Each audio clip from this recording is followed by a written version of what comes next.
ब्रह्म सूत्र के द्वितीय अध्याय के तृतीय पाद के 15वें अधिकरण का हम लोग विचार कर रहे हैं।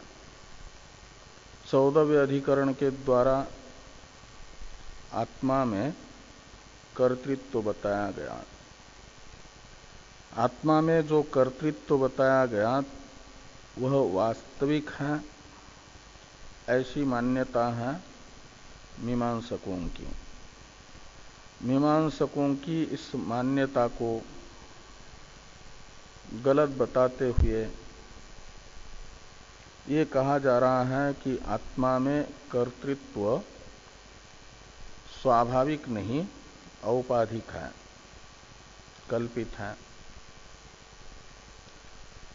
आत्मा के औपाधिक कल्पित्व तथा औपाधिक कर्तृत्व तथा स्वतः अकर्तृत्व को बताने के लिए इस अधिकरण की प्रवृत्ति है। इसीलिए पहले भाष्य में भाष्यकार भगवान ने आत्मा स्वतः अकर्ता है, बुद्ध्यादि उपाधि निमित्तक आत्मा में कर्तृत्व है, इस बात को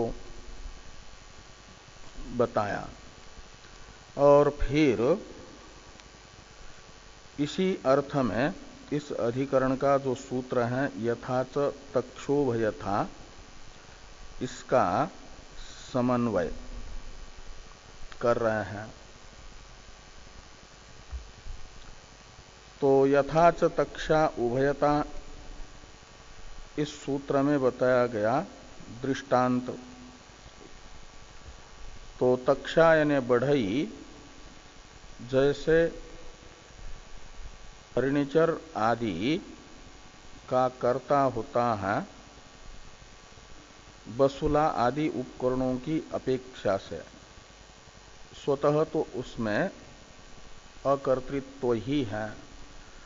मात्र बसुलादि उपकरण न हो और अकेला बढ़ई हो तो वह फर्नीचर आदि नहीं बना सकता काष्ठों से, लकड़ियों से। उसे औजारों की आवश्यकता होती है। इसका अर्थ हुआ कि औजार सापेक्ष कर्तृत्व है फर्नीचर आदि का तक्षा में, और औजार आदि न हो तो अकर्ता है। ऐसे ही शरीर, इंद्रिया, मन, बुद्धि सापेक्ष कर्तृत्व आत्मा में है, और जब ये नहीं होते हैं तो आत्मा में कर्तृत्व भी नहीं होता है। जागृत और स्वप्न अवस्था में आत्मा का शरीर, इंद्रिया, मन, बुद्धि के साथ आविद्यक तादात्म्य संसर्ग रहता है, इसलिए वह कर्ता भी जागृत और स्वप्न अवस्था में अपने आप को मानता है और दुखी भी होता है। गहरी नींद में आत्मा अकर्ता है, क्योंकि कर्तृत्व की निमित्तभूत जो उपाधि है शरीर, इंद्रिय, मन, बुद्धि, उनके साथ नींद में आत्मा का संसर्ग नहीं है। उपाधि का आत्मा के साथ संसर्ग नहीं है, इसलिए आत्मा अकर्ता है, सुखी है नींद में। नींद में किसी को कोई दुख नहीं होता, और नींद में न तो कोई यज्ञादि का अनुष्ठान कर सकता है गहरी नींद में, न तो गंगा स्नान कर सकता है, न तो जप कर सकता है, न स्तोत्र पाठ कर सकता है, न किसी की हत्या कर सकता है। विहित कर्म या निषिद्ध कर्म करने के लिए शरीर, इंद्रिया, मन, बुद्धि का संबंध आवश्यक है। वो नहीं है तो विहित कर्म धर्म और निषिद्ध कर्म अधर्म दोनों में से एक भी नहीं हो सकता।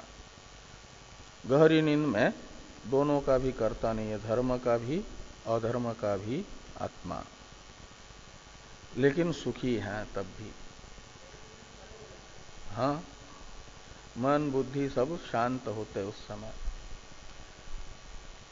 अभिव्यक्त नहीं रहते, अपना कारण जो अज्ञान है उसमें विलीन हो जाते हैं।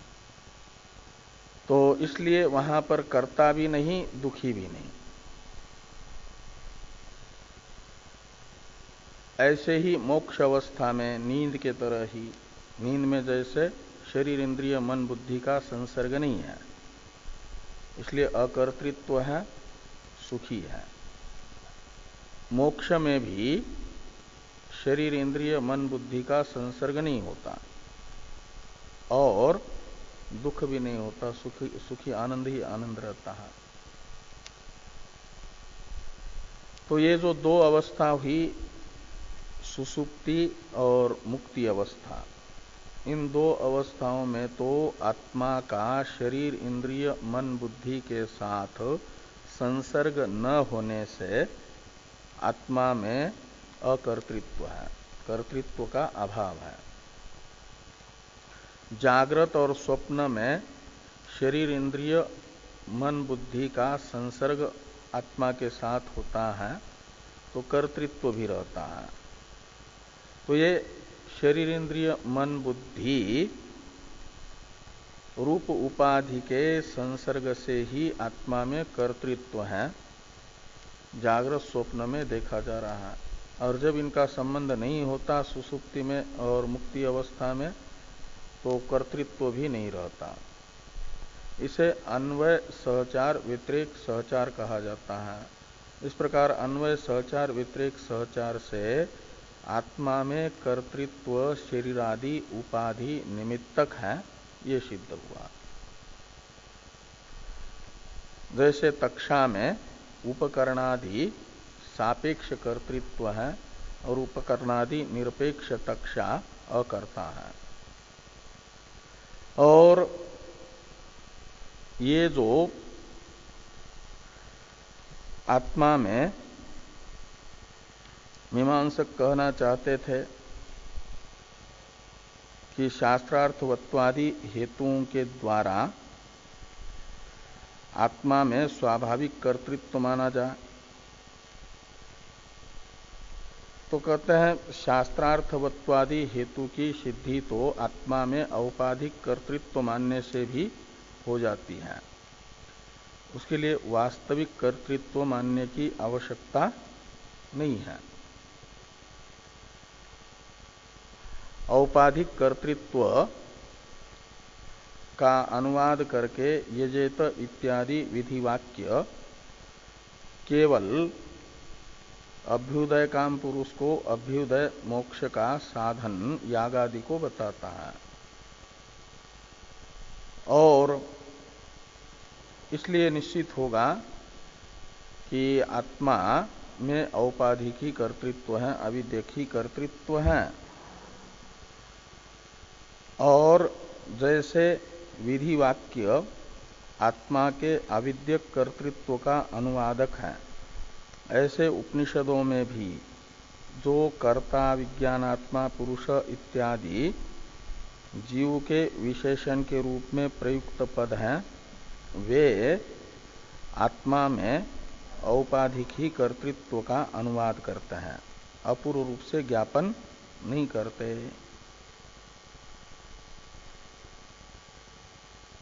तो इस प्रकार ये आत्मा में औपाधिक कर्तृत्व का निरूपण होने से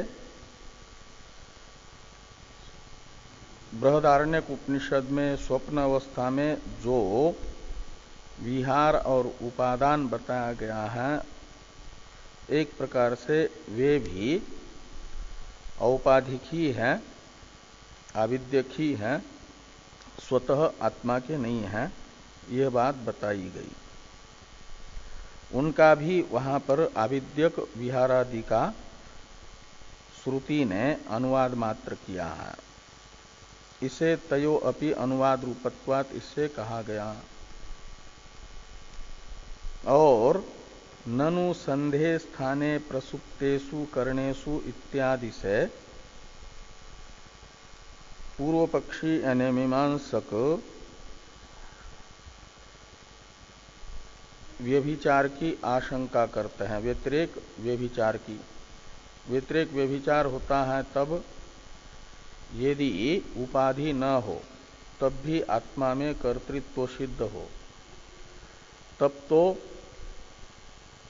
उपाधि सत्वे कर्तृत्व सत्वं उपाध्याभावे कर्तृत्वाभाव, ये जो अन्वय सहचार व्यतिरेक सहचार है वो माने जाएंगे। ठीक है, उपाधि के रहते हुए कर्तृत्व रहे, और उपाधि न हो और कर्तृत्व भी आत्मा में न हो तब भी व्यतिरेक सहचार माना जाएगा।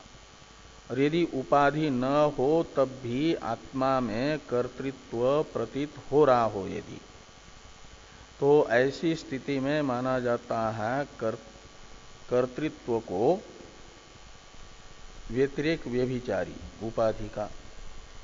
उपाधि न हो और कर्ता आत्मा बने बिना उपाधि के ही, तो फिर वह औपाधिक कर्तृत्व नहीं माना जाएगा, आत्मा का वास्तविक कर्तृत्व माना जाएगा।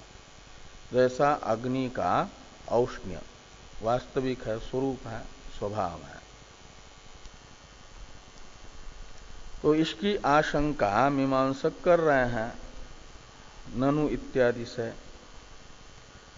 और ये कहा कि स्वप्न अवस्था में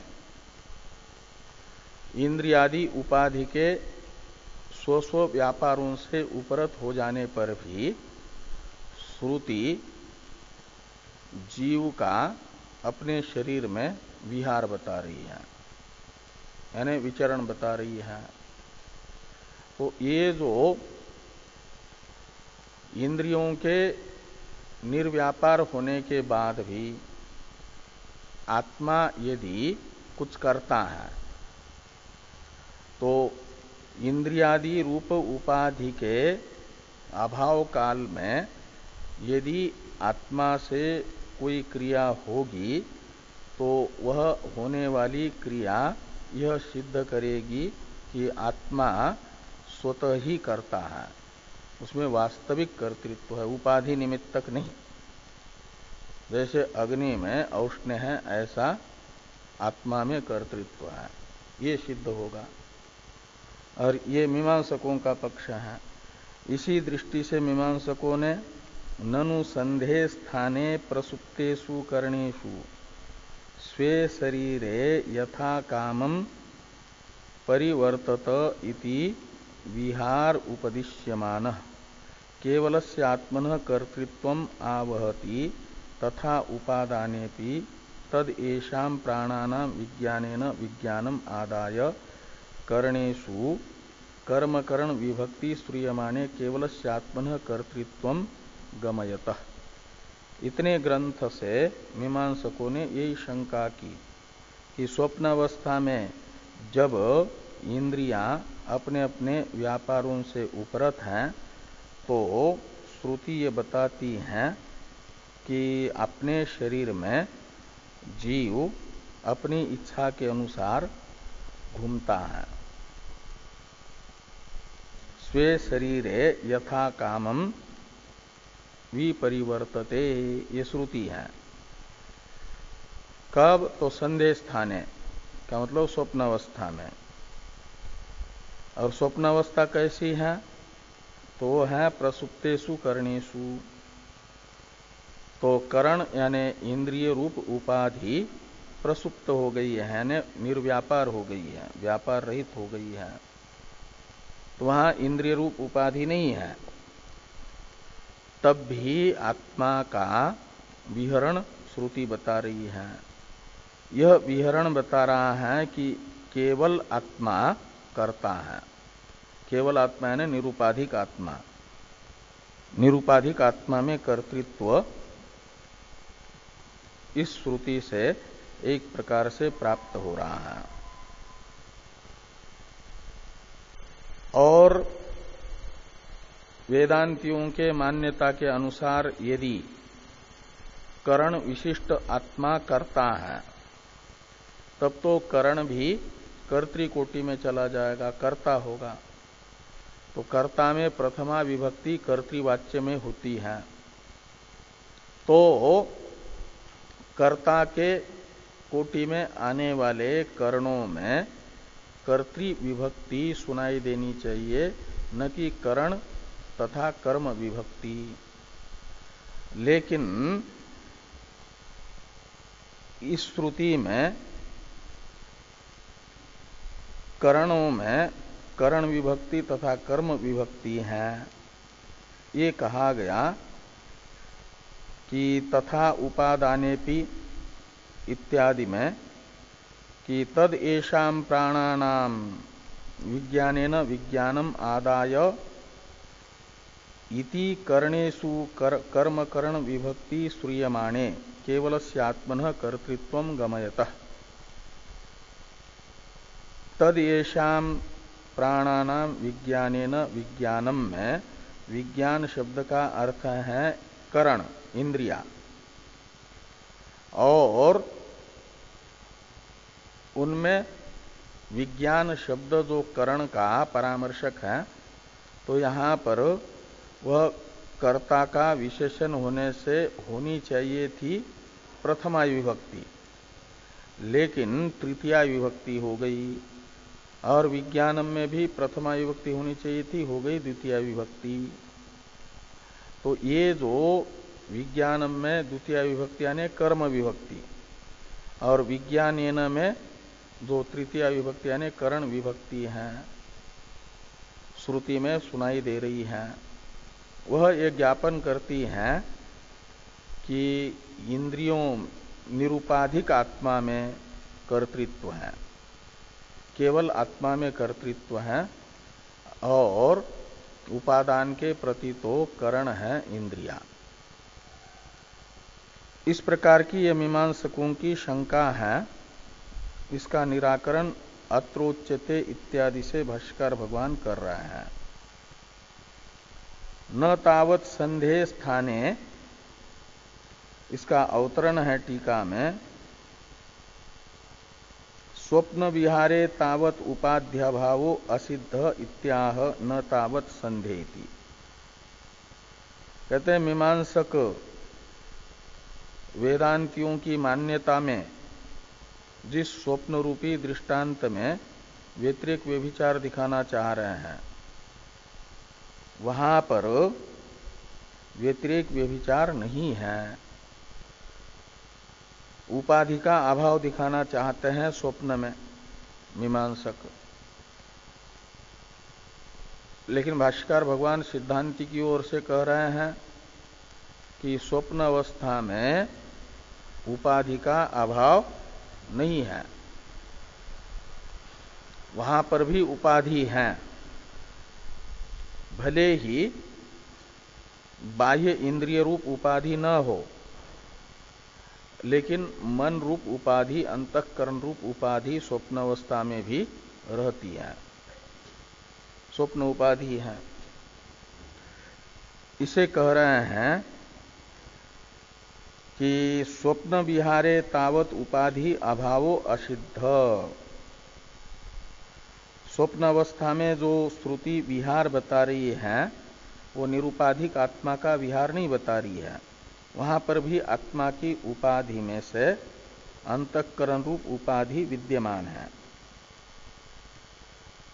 बाह्य इंद्रिया रूप उपाधि न होने पर भी अंतःकरण रूप उपाधि होने से उपाधि का अभाव नहीं कहा जा सकता।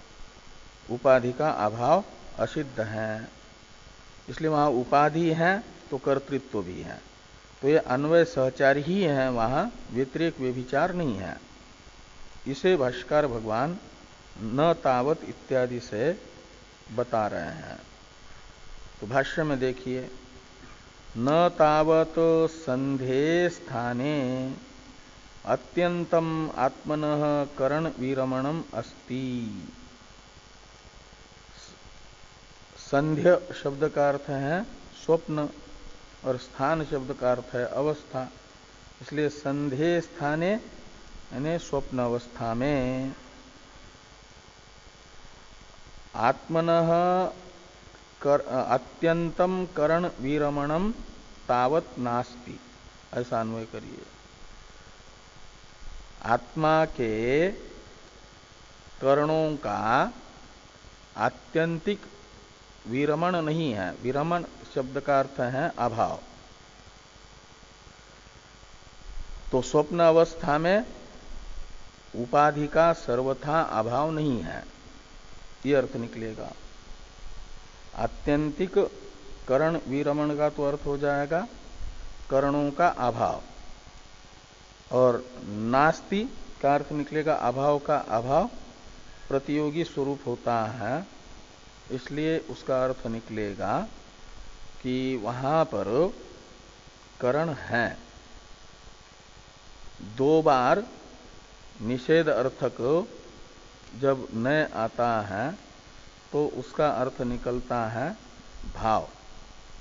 तो एक प्रकार से विरमणम शब्द ने एक अभाव को बताया और एक न अभाव को बताया, तो दो बार अभाव आने से भाव अर्थ निकलेगा, अभाव का अभाव। तो संधे स्थाने आत्मनः अत्यंतम करण विरमणम नास्ति। स्वप्न अवस्था में आत्मा की उपाधिभूत करणों का अत्यंताभाव नहीं है, सर्वथा करणों का अभाव नहीं है। क्यों कि वहां पर बाह्य इंद्रियां न होने पर भी अंतःकरण विद्यमान है, इसे श्रुति बता रही है। वही बृहदारण्यक श्रुति बताई जा रही है कि सधी ही स्वप्नो भूत्वा इमं लोकम अतिक्रामति इति तत्रापि धी संबंध श्रवणात्। तो सधी स्वप्नो भूत्वा इमं लोकम अतिक्रामति, तो धिया सहित सधी, ये सधी शब्द का अर्थ है, सधी में धी शब्द का तो अर्थ हो जाएगा अंतःकरण बुद्धि, और सधी शब्द का अर्थ होता है बुद्धि सहित जो आत्मा है वह स्वप्नो भूत्वा इमं लोकम अतिक्रामति, स्वप्न रूप से विवर्तित होकर के इमं लोकम यानी ये जो जागृत कार्यक्रम संघात है इसका अतिक्रमण करता यानी इसमें से अहंता को हटा लेता है। इमं लोकम शब्द से लेना जागृत कार्यक्रम संघात, और जागृत कार्यक्रम संघात का अतिक्रमण है इसमें से अहम अभिमान का व्यावर्तन, अहम अभिमान को निकाल लेना। तो ये जीव जो है बुद्धि रूप उपाधि वाला होकर के बुद्धि सहित स्वप्न रूप से विवर्तित हो जाता है, और स्वप्न अवस्था में जो वासना से कल्पित एक कार्यकरण संघात विशेष है यानी शरीर विशेष है उसको मैं के रूप में पकड़ता है, और जागृत शरीर को छोड़ देता है। छोड़ देता का मतलब वहां से अहंता को हटा लेता है। ये श्रुति स्वप्न अवस्था में भी बुद्धि का आत्मा के साथ संबंध बता रही है। ते कह रहे हैं कि सधी स्वप्नो भूत्वा इमं लोकम अतिक्रामति इति तत्रापि धी संबंध श्रवणात्। तत्रापि यानी स्वप्ने भी, तत्र शब्द का अर्थ है स्वप्ने, तो स्वप्न अवस्था में भी धी संबंध यानी बुद्धि संबंध सुना जा रहा है इस श्रुति में। इससे निकलता है कि स्वप्न अवस्था में संपूर्ण उपाधि का अभाव नहीं है, बाह्य इंद्रिय रूप उपाधि का भले ही अभाव हो, लेकिन अंतःकरण रूप उपाधि स्वप्न में भी रहती है, और उसके रहने से वहां विहार हो रहा है। तो विहार का कर्तृत्व जो आत्मा में है वो अकेले आत्मा में नहीं, बुद्धि सहित आत्मा में है, तो बुद्धि सहित आत्मा में है का मतलब सोपाधिक आत्मा में ही हुआ, इसलिए औपाधिक ही कर्तृत्व हुआ। सर्वथा उपाधि का अभाव नहीं है, इसलिए व्यतिरेक व्यभिचार नहीं अपितु अन्वय सहचार है वहां। उपाधि सत्वे कर्तृत्व सत्वम, इसे माना जाता है अन्वय सहचार, वो अन्वय सहचार है। और उपाधि अभावे कर्तृत्व अभाव, इसे कहा जाता है व्यतिरेक व्यभिचार, वो व्यतिरेक व्यभिचार नहीं है। उपाधि अभावे कर्तृत्व सत्व नहीं है, उपाध्याभावे कर्तृत्व सत्वम नहीं है। इति तत्रापि धी संबंध श्रवणात्, तो जैसे श्रुति स्वप्नावस्था में अंतःकरण का संबंध बता रही है, ऐसे स्मृति भी स्वप्न अवस्था में बाह्य इंद्रियों का उपरम हो जाने पर भी अंतःकरण अनुपरत रहता है, इसे बता रही है। तो श्रुति का ही अनुसरण करने वाली स्मृति को भी भाष्यकार भगवान बता रहे हैं।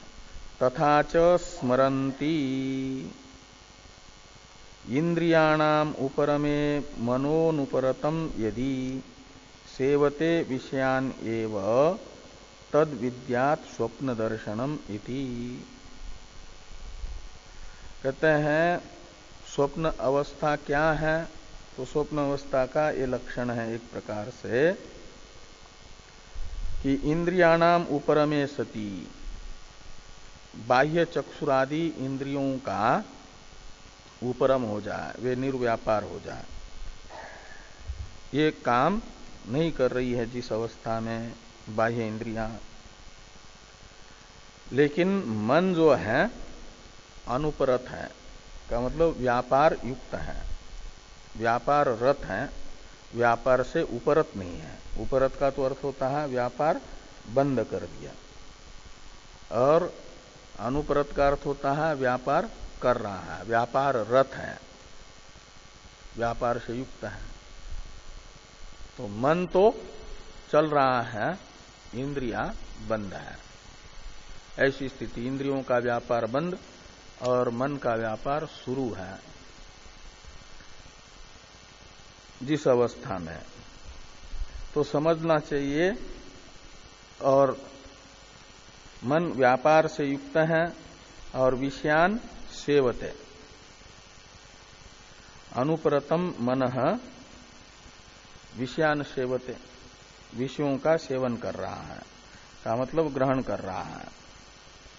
तो समझना चाहिए कि तत् यानी वह स्वप्न दर्शन है, यानी स्वप्न अवस्था है, स्वप्न स्थान है वो। तो ये स्मृति भी स्वप्न अवस्था में मन का व्यापार से युक्त होना बता रही है। तो मन रूपी उपाधि स्वप्न अवस्था में होती है, आत्मा निरुपाधिक नहीं होता स्वप्न अवस्था में। और वेद यह भी बताता है कि इच्छा, क्रोध, संशय, निश्चय, सुख,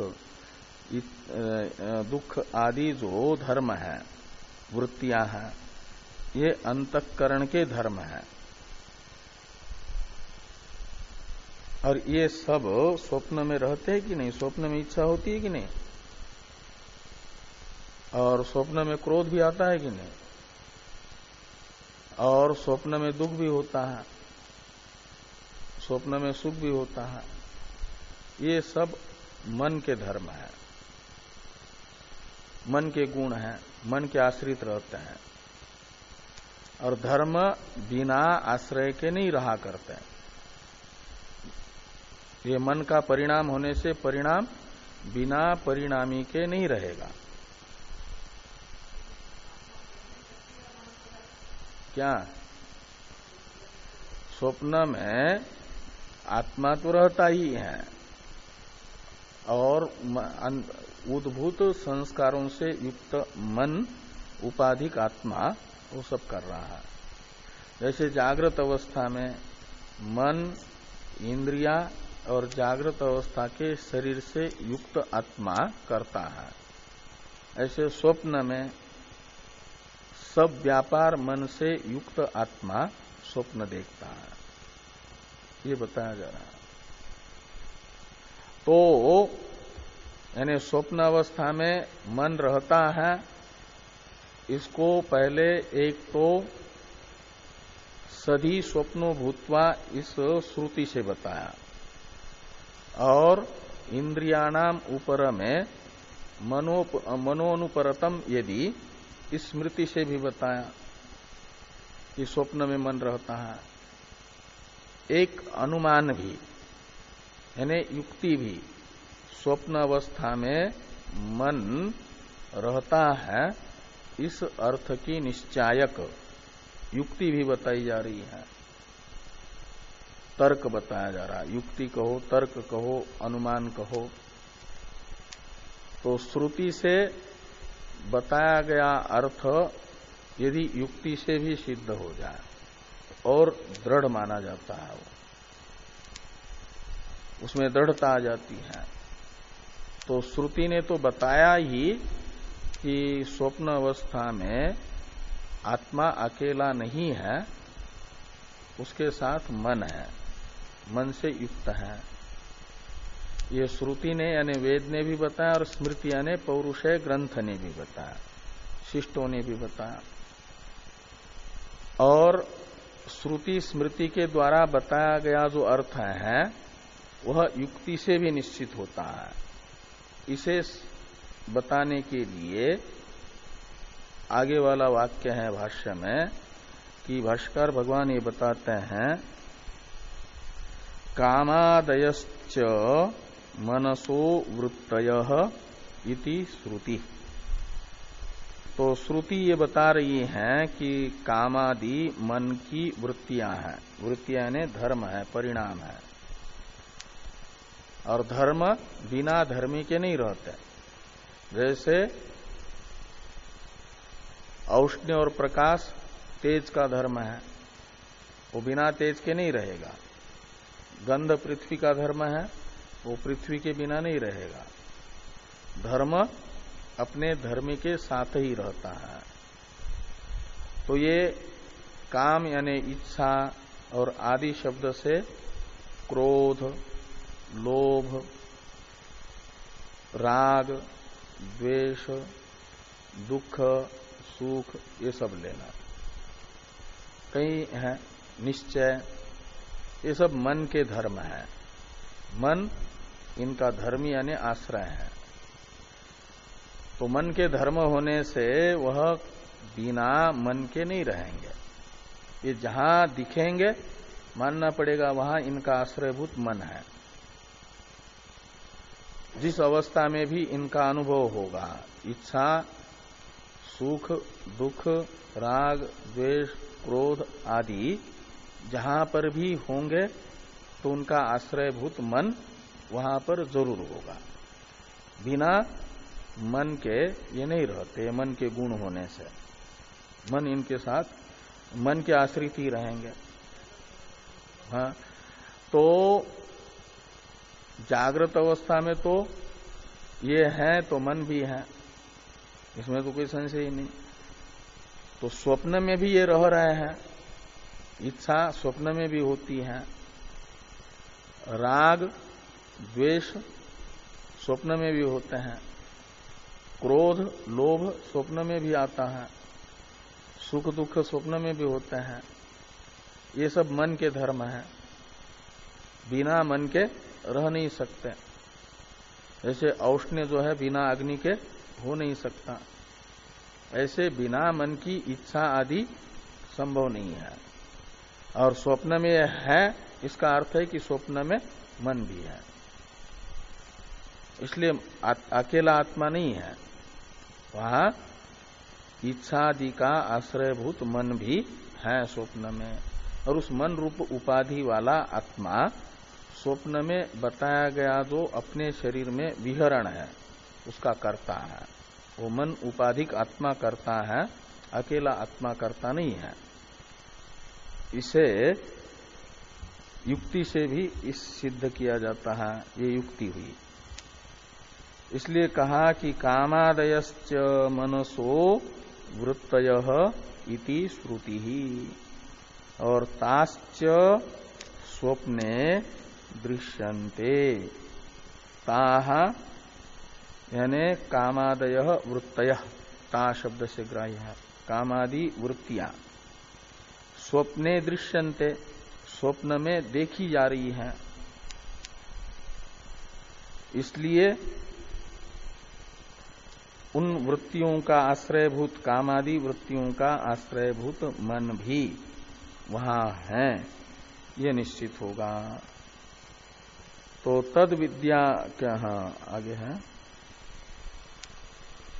तस्मात् स मना एव स्वप्ने विहरति। तस्मात् का अर्थ है मन के कामादि धर्मों से मन का स्वप्न में अस्तित्व निश्चित होने से ये निश्चित हुआ कि स्वप्न अवस्था में अकेली आत्मा नहीं है, अपितु मन से युक्त आत्मा है। और स्वप्न में जो विहार हो रहा है, विचरण हो रहा है, घूमना हो रहा है, वह अकेली आत्मा नहीं कर रही है, अपितु मन के साथ कर रही है। इसलिए लिखा कि समना एव स्वप्ने विहरति, स्वप्न अवस्था में जो विहरण हो रहा है वह मन युक्त आत्मा का हो रहा है।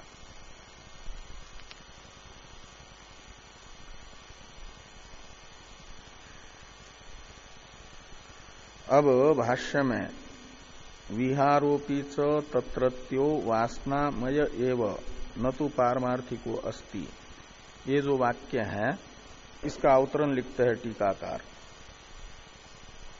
विहारस्य मिथ्यात्वात् तत्कर्तृत्वम् अपि मिथ्या इति आह विहारोपी इति।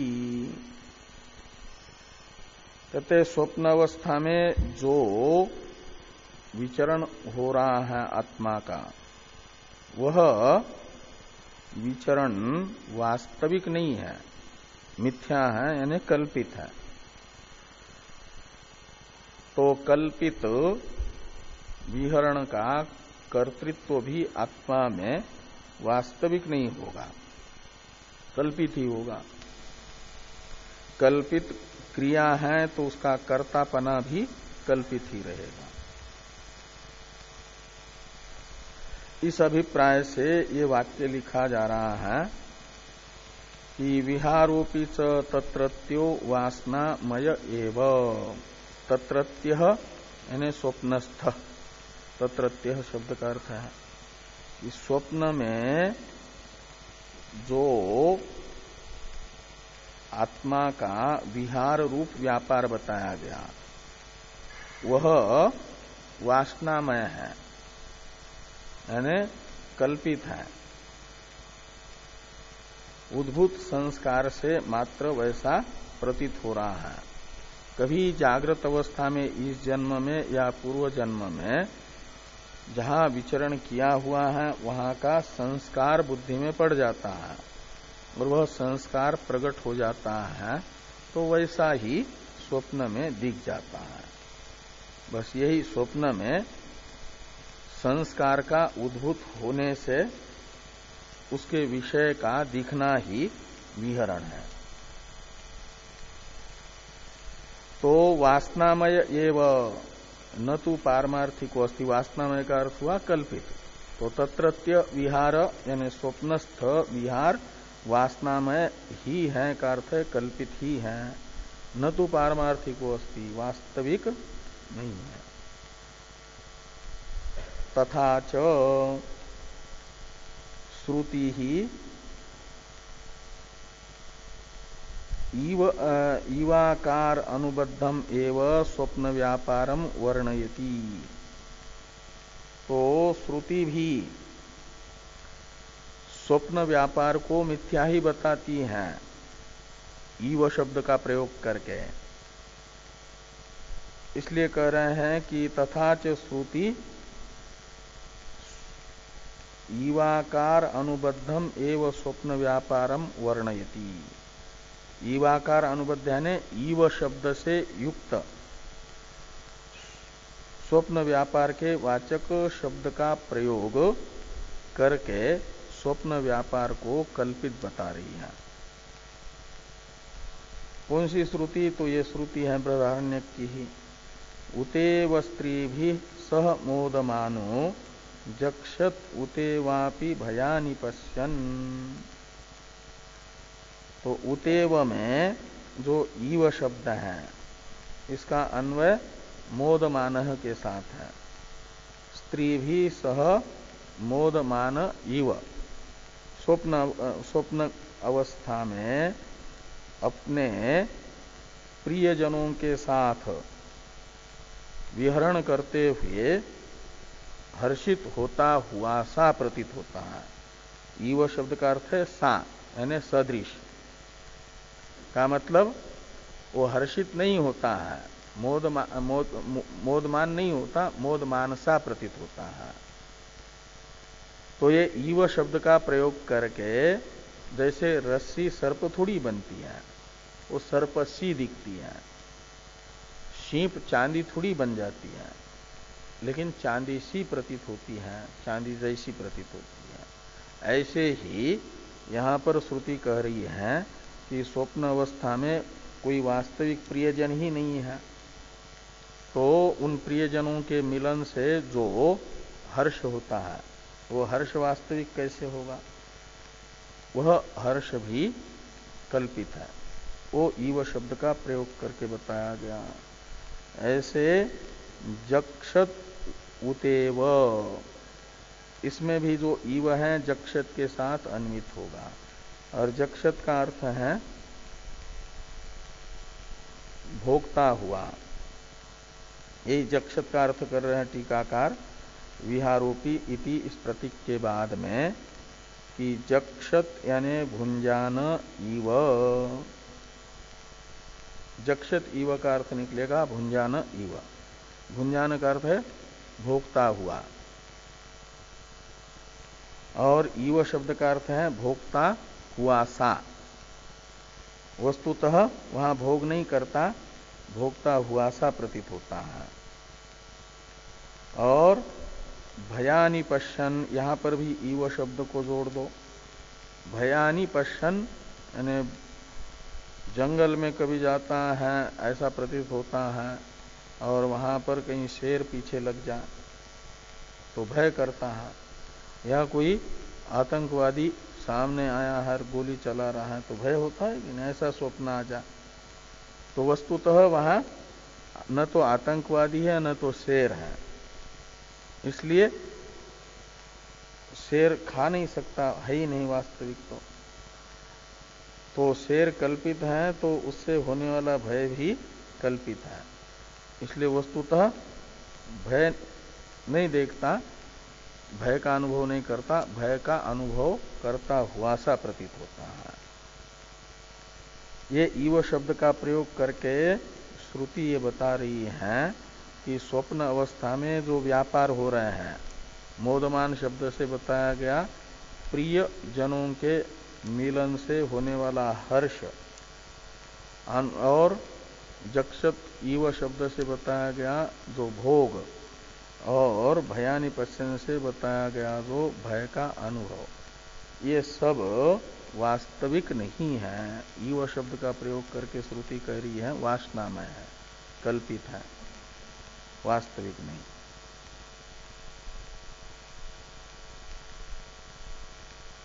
तो जैसे श्रुति वर्णन कर रही है ऐसा ही स्वप्न देख करके जगे हुए व्यक्ति भी अपने स्वप्न के अनुभव को जब बताते हैं जागृत अवस्था में, तो ऐसा ही बताते हैं जैसा श्रुति ने बताया ईव का प्रयोग करके। ये आगे कहा जा रहा है कि लौकिका अपि तथैव स्वप्नम कथयन्ति। तो लौकिक जन भी तथैव यानी श्रुति ने जैसा बताया वैसा ही स्वप्न का कथन करते हैं। कैसे? तो बताया जा रहा है कि आरुक्षम इव गिरिशृंगम, कोई चंडी देवी का दर्शन करने के लिए पहाड़ पर चल करके गया और बाद में उस बड़ा श्रद्धा भक्ति भाव के साथ मन लगा करके पहाड़ चढ़ रहा है, तो वही संस्कार उस क्रिया का बुद्धि में पड़ा और फिर सो गया, तो वो संस्कार प्रकट हो जाए। तो फिर अपने कमरे में सो करके देखता है कि चंडी देवी का पहाड़ चढ़ रहा हूं मैं। तो वहां पर, और या कभी पहाड़ चढ़ने की इच्छा, एवरेस्ट में चढ़ने की इच्छा करता है, तो आरुरुक्षुम इव गिरिशृंगम, तो वहां हमें एवरेस्ट पर चढ़ने की इच्छा सी हुई, ऐसा बताता है। हम चंडी पहाड़ पर चढ़े नहीं, क्योंकि जगह तो वही जगह, जैसे चढ़ते चढ़ते बीच में जग गए समझ लो, तो आधे पहाड़ में जग जाते हैं या जहां बिस्तर पर सोए थे वहीं जग जाते हैं। इससे पता लगता है कि कहीं चढ़े नहीं है, वो चढ़ते हुए से प्रतीत हो रहा है। और सो करके जगा हुआ व्यक्ति ऐसा ही बताता है, चढ़ा तो नहीं, चढ़ा हुआ सा अनुभव किया मैंने। तो गिरिशृंगम आरुरुक्षुम इव गिरिशृंग, आरुक्षम इव गिरिशृंगम, यानी पहाड़ पर चढ़ा हुआ सा मैंने अनुभव किया। और अद्राक्षम इव वनराजिम, राजी का अर्थ है पंक्तियां, तो वनों की पंक्ति यानी घने जंगलों को देखा। वस्तुतः घने जंगल को नहीं देखता, कभी जागृत अवस्था में देखा, उसका संसार प्रकट हुआ, तो स्वप्न देखा, तो स्वप्न जग करके, जब स्वप्न देख करके जगता है तो ये बताता है कि जंगल सा देखा हमने, वस्तु तो नहीं देखा, देखा हुआ सा, ऐसा कहता है। ये जो ईव शब्द का प्रयोग करके लोग भी अपने स्वप्न का वर्णन करते हैं, वह यही बताते हैं एक प्रकार से उनके अनुभव से कि स्वप्न मिथ्या है। स्वप्न में जो कुछ हुआ व्यापार वह कल्पित है, तो स्वप्न का व्यापार कल्पित है तो उसका कर्तृत्व भी कल्पित ही रहेगा, वास्तविक नहीं होगा।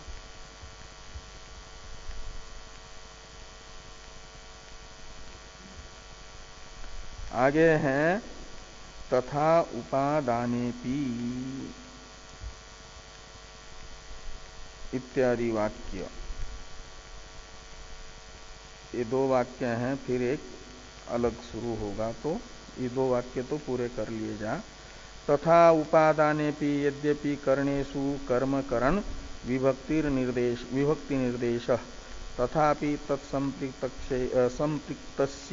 आत्मनः कर्तृत्वं द्रष्टव्यम् केवले कर्तृत्वा संभवस्य दर्शितत्वात्। तो ये कहते हैं कि जैसे विहार सब मन सहित आत्मा का एक पहले बताया गया, और दूसरे उपादान भी वैसा ही समझना चाहिए। तथा उपादानेपि यद्यपि कर्णेषु कर्मकरण विभक्ति निर्देश, तो जैसे स्वप्न अवस्था में विहरण सद ही आत्मा का हुआ, यानी बुद्धि रूप उपाधि सहित आत्मा का हुआ, ऐसा जो उपादान बताया गया है वह उपादान भी यानी ग्रहण भी उपाधि सहित आत्मा ही करता है। ग्रहिता भी, उपादाता भी अकेला आत्मा नहीं, अपितु करण सहित आत्मा है। तो कहा फिर करण सहित आत्मा है, तो फिर करण में कर्म तथा करण विभक्ति का निर्देश कैसे हुआ? कहते कर्म करण विभक्ति का निर्देश बन सकता है, तथापि कर्म करण विभक्ति का निर्देश होने पर भी आत्मा को समझना कि वह तत्संपृक्तस्यैव आत्मनः कर्तृत्वं द्रष्टव्यम। तत्संपृक्त यानी उपाधि करण जो है उससे युक्त आत्मा में ही कर्तृत्व है उपादान का। केवले कर्तृत्व असंभव से दर्शितत्वात्, अकेले आत्मा में कर्तृत्व, स्वतंत्र आत्मा में कर्तृत्व संभव नहीं है। निरुपाधिक आत्मा में, सोपाधिक आत्मा में ही कर्तृत्व है उपादान का भी।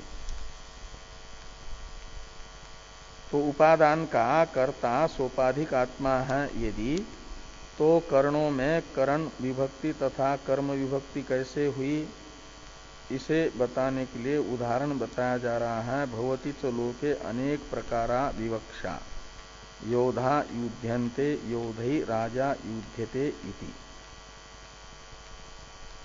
इससे ये बताया जा रहा है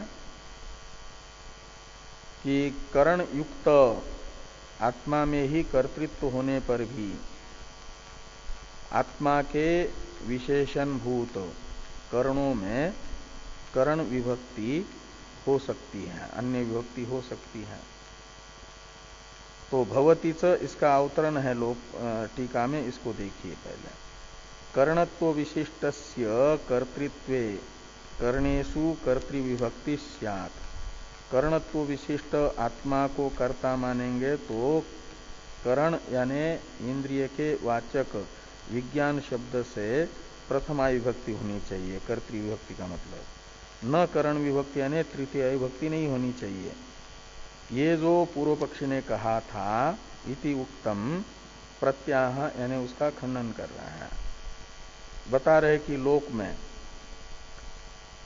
करण कर्ता के विशेषणों में भी तृतीया विभक्ति देखी जाती है।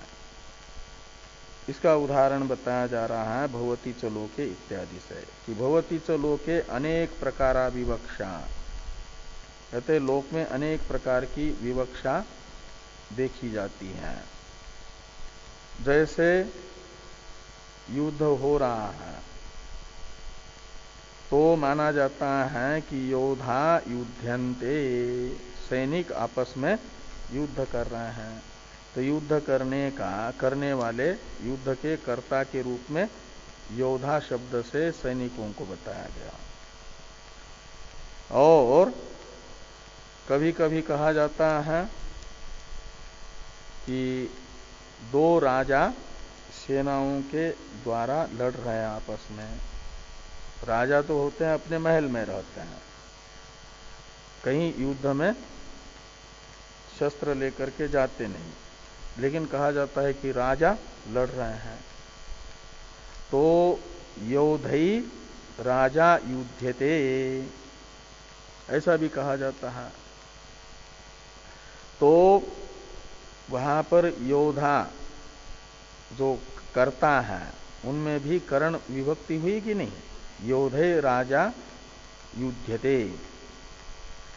तो इस प्रकार ये विवक्षा को लेकर के विभक्ति अलग अलग हो सकती है, ये यहां पर बताया गया। थोड़ी टीका है, कर्तृस्वपि करण विभक्तिर न विरुध्यते दृष्टत्वात्। कहते कर्ता में भी करण विभक्ति का कोई विरोध नहीं है, क्योंकि ऐसा देखा जा रहा है। और कर्तृ प्रयोग किया भी गया है कि अस्ति च कर्तृत्व प्रयोग विज्ञानम यज्ञम तनुते, यहाँ पर विज्ञानम में प्रथमा विभक्ति है और विज्ञान ये करण का वाचक शब्द है। तो प्रथमा विभक्ति भी और करण विभक्ति भी यानी तृतीय विभक्ति भी कर्ता में देखी जा रही है लोक में। तो यहाँ पर भी हो गई श्रुति में, तो कोई आपत्ति नहीं है। इत्यादो इति भाव, इस प्रकार ये अभिप्राय बताया। आगे के जो वाक्य हैं अस्मिन अपिच अस्मिन उपादाने इत्यादि, इसकी अलग से अवतरण टीका है, इस पर चर्चा हम लोग करेंगे 17 तारीख को, विजयादशमी के दिन। आज सरस्वती शयन संपन्न होना है। मूल नक्षत्र लगा है 1 बजे के बाद से, और रहना है रात तक। तो मूल नक्षत्र पर शास्त्र बताता है सरस्वती का आह्वान करना चाहिए, उस दृष्टि से आह्वान होगा। और श्रवण नक्षत्र में विसर्जन होता है, वो 16 तारीख को शुरू होकर के रहेगा 17 तारीख को सुबह तक। तो मूल नक्षत्र के समाप्त होने से पहले पहले विसर्जन किया जाता है, तो वो होगा 17 तारीख को विजयादशमी के दिन।